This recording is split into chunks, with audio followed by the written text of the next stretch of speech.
va a requerir póliza, pero solamente afecta a las privadas, ¿verdad? Y también lo que ya habíamos conversado, que se establecieron topes para las distintas modalidades en cuanto a la distribución del presupuesto disponible. ¿Eso qué va a llevar? A que vamos a tener que hacer un proceso de selección. Es posible que proyectos, dependerá ya de la cantidad de proyectos que sean postulados, de la cantidad de proyectos que reúnan todos los requisitos del proceso de evaluación, y si es mayor al monto disponible el número de proyectos, la suma de los números de proyectos, tendremos que hacer un proceso de selección basados en criterios que van a ser establecidos ya por la Comisión de Programas y Proyectos y por el Consejo del CONACYT. Otro detalle que aclaramos, que no estaba muy claro en la convocatoria anterior, es que para instituciones nuevas, que todavía no tienen 3 años de trayectoria, es decir, todavía no tienen 3 balances completos, nosotros le damos la denominación de institución Nobel. Y una institución Nobel solamente puede ejecutar hasta un proyecto. Nosotros eso lo vamos a verificar, por eso se está pidiendo el balance de los 3 últimos años. Si no me equivoco, estamos pidiendo 2016, 2015 y 2014. 2017 todavía no, porque entendemos que recién en abril se hacen los cierres y las inscripciones, ¿verdad? Entonces, también tuvimos un caso el año pasado de que era una institución Nobel y todavía no contaba con un flujo de caja, todavía no tenía con una experiencia de gestión, ¿verdad? Entonces se hizo un riesgo compartido y hasta un proyecto se le pudo adjudicar. Puede ser de cualquiera de las modalidades, en eso no hay. Puede ser un proyecto de aplicada o básica o de iniciación, en eso no existe ninguna restricción.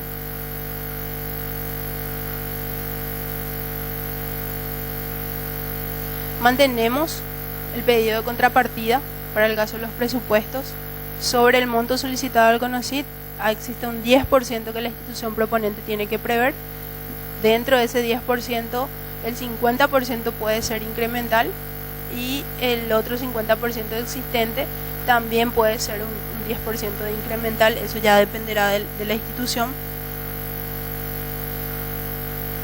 Y un detalle no menor es que una vez que se adjudica el proyecto ya no podemos cambiar la contrapartida, ya no podemos cambiar los montos totales de ese proyecto, ¿verdad? Así como ya no podemos cambiar la metodología, el alcance, porque por ello ese proyecto fue adjudicado, ¿verdad?, al pasar por un proceso de pares.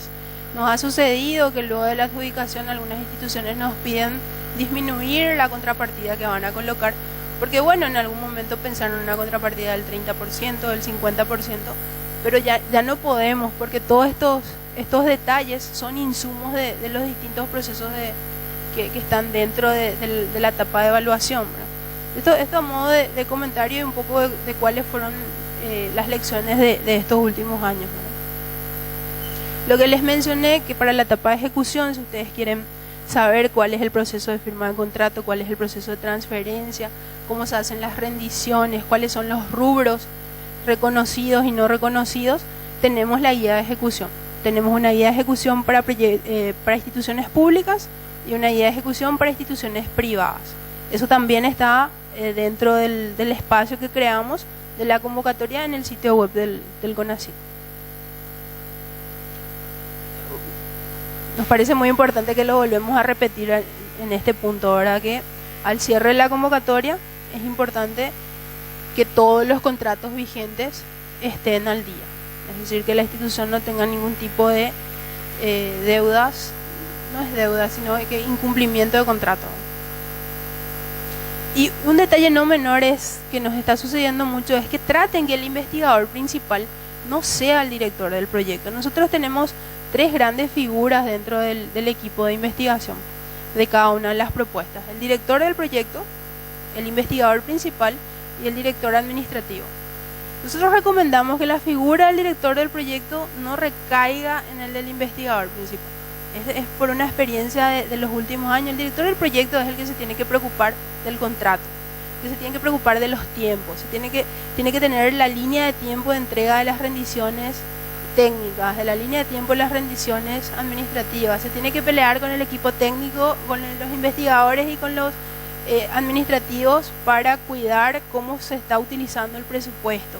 Tiene que venir a las reuniones, tiene que hacer, no sé, un informe del estatus del proyecto. De repente nosotros últimamente hemos recibido muchos pedidos de la prensa de información de los proyectos. Entonces nosotros le llamamos al director del proyecto y le decimos, ¿me puedes actualizar el póster? ¿Me puedes comentar de qué hablaron en el evento que hicieron? ¿Puedes venir a una reunión? De repente vienen personas al CONACYT y dicen, me quiero reunir con tal proyecto. Le llamamos al director. Tiene que ser el gestor del proyecto, ¿verdad? Y mientras que el investigador principal o los investigadores tenemos que permitirle que hagan su trabajo, que es la de investigar y trabajar con el logro de los resultados que previeron en su propuesta, ¿verdad? Entonces el investigador es el director, es el de la logística, el gestor realmente, y tenemos muchos inconvenientes porque por supuesto los investigadores están con muchas tareas propias de su proceso de investigación, y que lo estemos llamando a reuniones, pidiéndole información, pidiéndole que haga de canalizador entre el equipo administrativo y el equipo técnico, no es bueno, ¿verdad? Genera un poco de inconvenientes. Hay otros que sí les gusta y sí lo hacen, ¿verdad? Pero eso generó una cantidad inmensa de cambios, de pedidos de cambio de miembros del equipo. Entonces todos los proyectos que fueron adjudicados hasta hoy, yo me atrevo a decir que en un 60% nos pidieron cambiar al director del proyecto y han puesto a una persona que realmente pueda dedicarse solamente a eso, y sobre todo en aquellas instituciones donde hay más de 2 proyectos, porque ahí la carga ya es mayor, ¿verdad?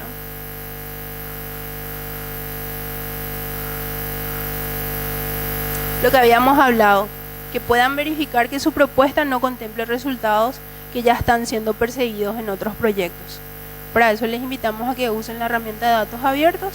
Ahí ustedes pueden hacer búsqueda por palabras claves, por institución, por modalidad, y de repente ver que no tengamos algunos proyectos que sean similares, ¿verdad? Porque dentro del proceso de evaluación nosotros lo vamos a hacer. Vamos a empezar a buscar los primos y los hermanos de las propuestas, ¿verdad? Compartir con ustedes cuál es nuestro cronograma. Este es el cronograma ideal que tenemos. Cierre la convocatoria 2 de abril. Por favor, empecemos a trabajar desde ahora para que no tengamos que llegar a un pedido de prórroga. Nuestro proceso de admisión 30 días. Las últimas convocatorias, en la convocatoria 2015 tuvimos más de 1.300 postulaciones y cerraron 690 al día del cierre. Y fuimos adjudicando 357 más o menos, ¿verdad? Entonces nosotros esperamos que el comportamiento sea similar. Consideramos que con 600 proyectos en 30 días podemos cerrar el proceso de admisión. El proceso de pares sí es un poco más lento, consideramos 120 días. El proceso de selección 30 días y para la adjudicación 30 días. Es la intención poder llegar con la resolución de adjudicación para inicios de diciembre. De manera que precisamente las públicas también puedan empezar a organizar, llegar a tiempo con los presupuestos para el año que viene y todo lo que eso conlleva, ¿verdad?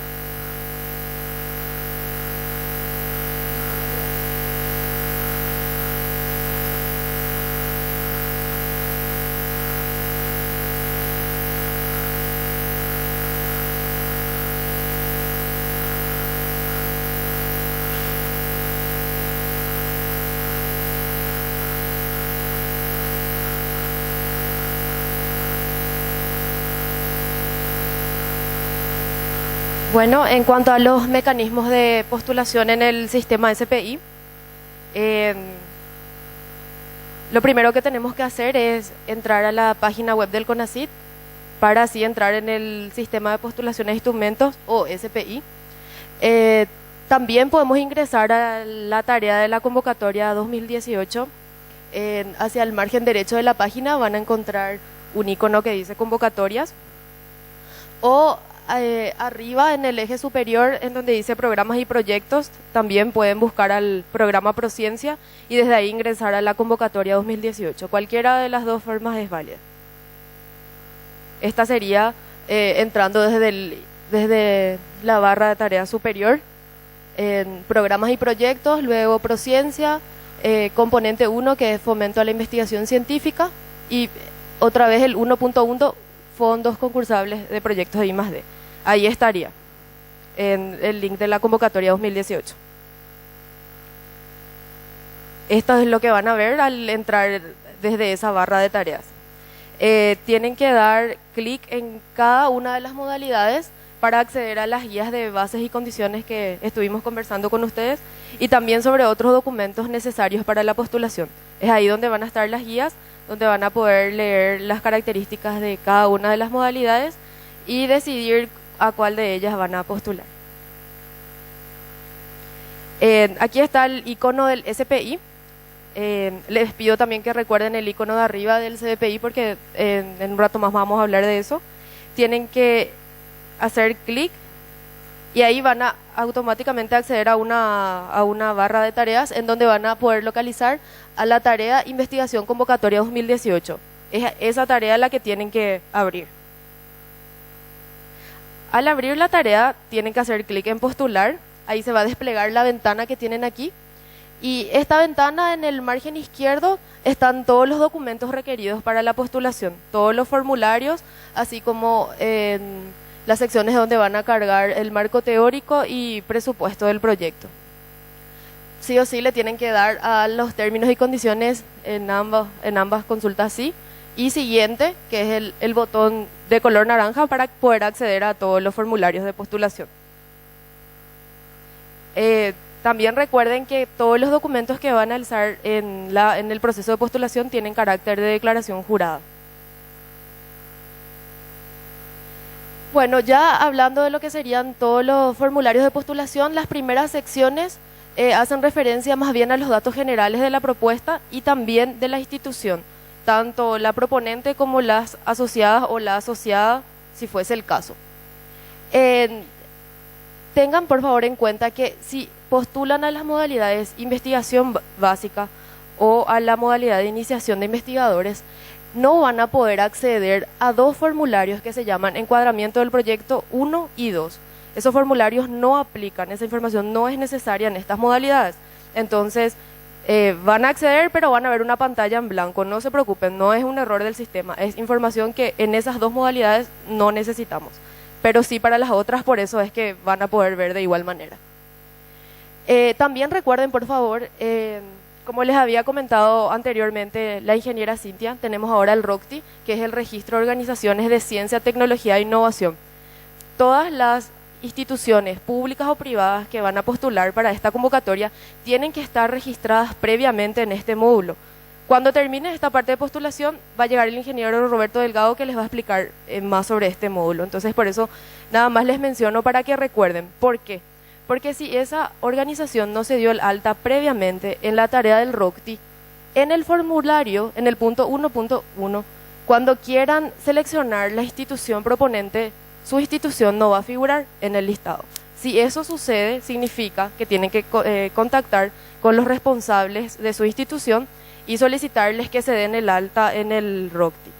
Entonces, eso es un trabajo previo preferentemente, porque si no están registrados en el ROCTI, no van a poder acceder a la parte de presupuesto. Sí van a poder cargar ciertas partes del formulario, pero donde está más detallada la propuesta no van a poder acceder.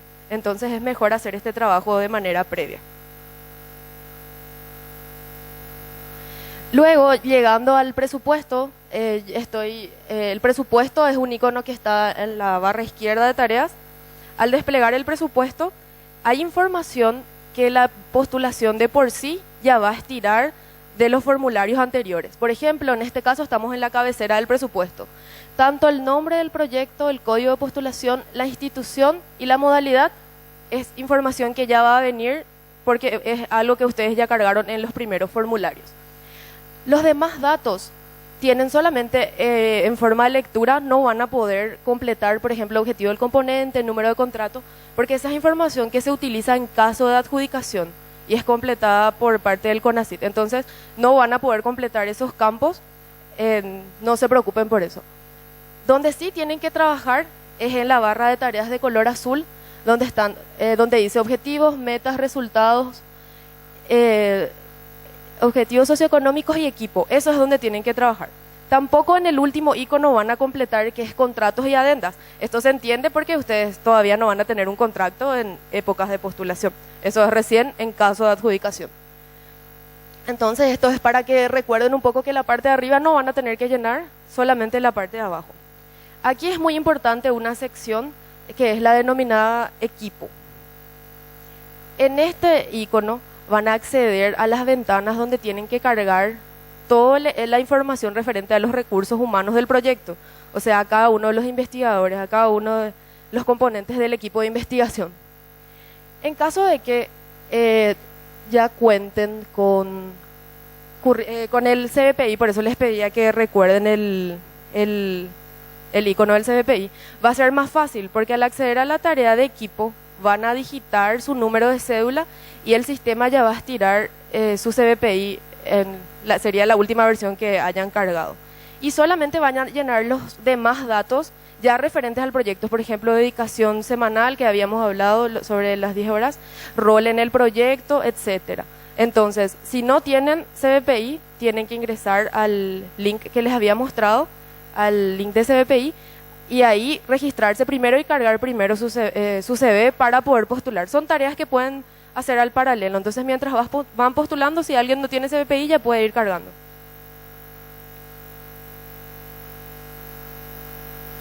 En caso de investigadores extranjeros, nosotros pedimos para el CBPI solamente los datos personales. Se tienen que registrar sí o sí para poder cargar la tarea, porque si no la tarea no les va a permitir cerrar.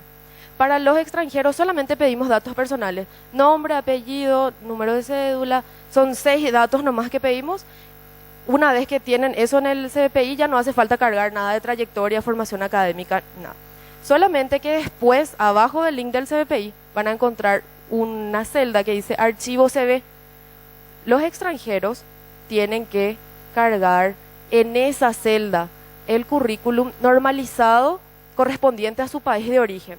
¿Qué significa eso? Nosotros en Paraguay al CV normalizado le llamamos CBPI. Por dar un ejemplo, en Brasil se llama LATES al CV normalizado de su país. Sería al currículum que reconoce el sistema de ciencia y tecnología de su país.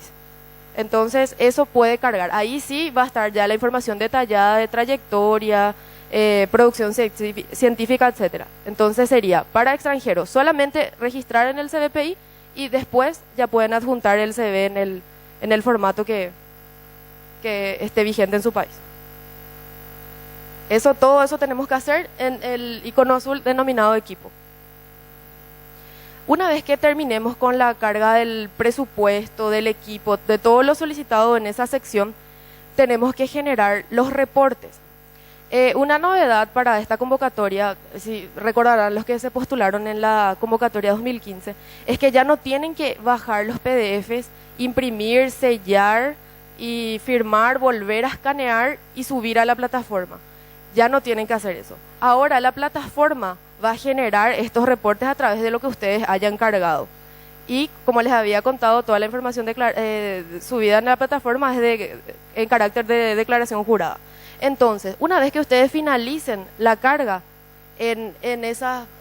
ahí donde dice presupuesto, en cada uno de esos botones de color azul, tienen que hacer clic para generar los reportes, o sea, generar los PDFs. No hace falta descargar, imprimir, sellar ni firmar, pero sí generar. Entonces, para presupuesto detallado, plan de adquisiciones, plan general e informe de equipo, van generando cada uno de los PDFs y luego ya pueden pasar a la siguiente sección. También recordarles que los tres últimos botones de color naranja, descargar, finalizar y verificar, son herramientas que le van a servir a lo largo de la postulación. Menos finalizar, porque eso ya es remitir, enviar, finalizar, culminar la tarea dentro de la plataforma. Pueden oprimir el botón descargar para tener una vista general rápida de todo lo que estuvieron cargando. Pueden imprimir eso, trabajar con los equipos de investigación. Ahí va a salir toda la información que hayan cargado hasta ese momento.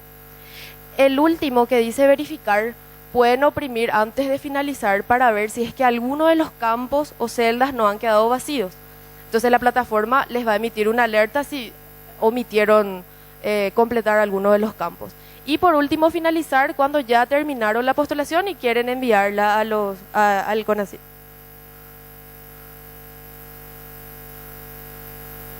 Bueno, la siguiente sección es hablar un poco más del registro de instituciones. Solamente para sumar a lo que mencionó Verónica, recuerden que lo que evaluamos es la información de la postulación. No se tienen en cuenta informaciones entregadas en otros proyectos, en proyectos anteriores, ni tampoco los pares buscan la trayectoria de los miembros del equipo en otros lugares. Es decir, se basan su calificación en el contenido de cada CV que fue entregado y en lo detallado de la propuesta que entregaron en la postulación, ¿verdad? Disculpen que mencione esto, pero nos ha sucedido que hemos recibido reclamos de que nos dicen que evaluamos de una manera equivocada a los miembros del equipo por no haber hecho una investigación de quiénes son, ¿verdad? Los pares evaluadores no realizan ese tipo de actividades. Ellos solamente califican el contenido que entregamos en cada uno de los currículums y también el contenido que entregamos en las diversas secciones del formulario de postulación.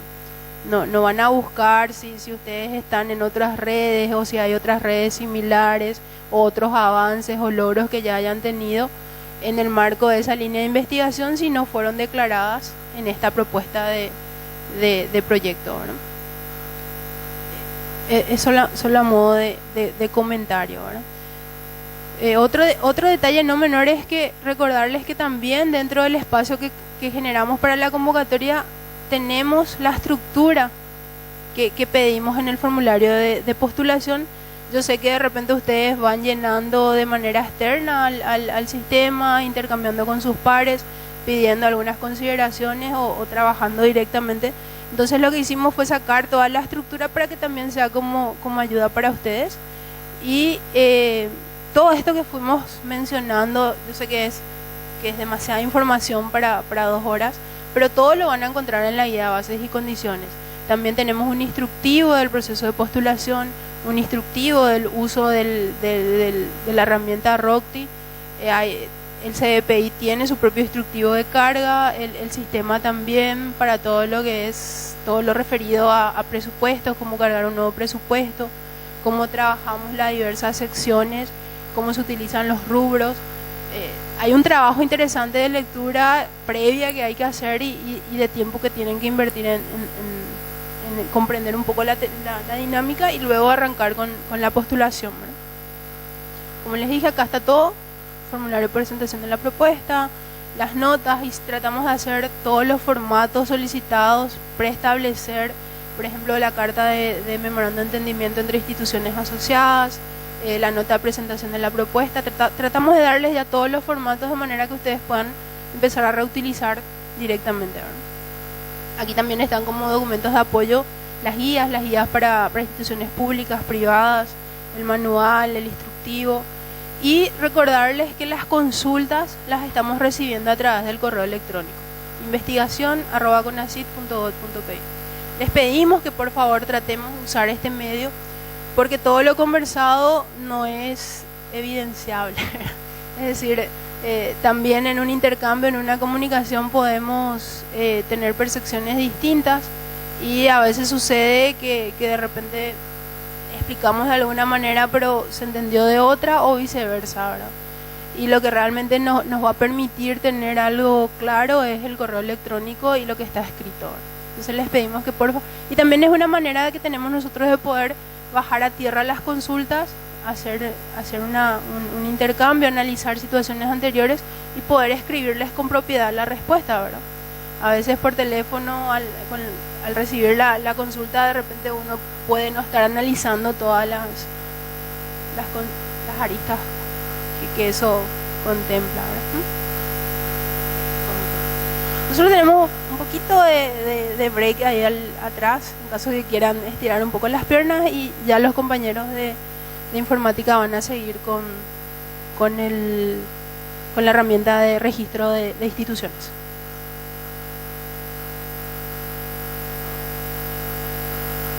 Las preguntas al final.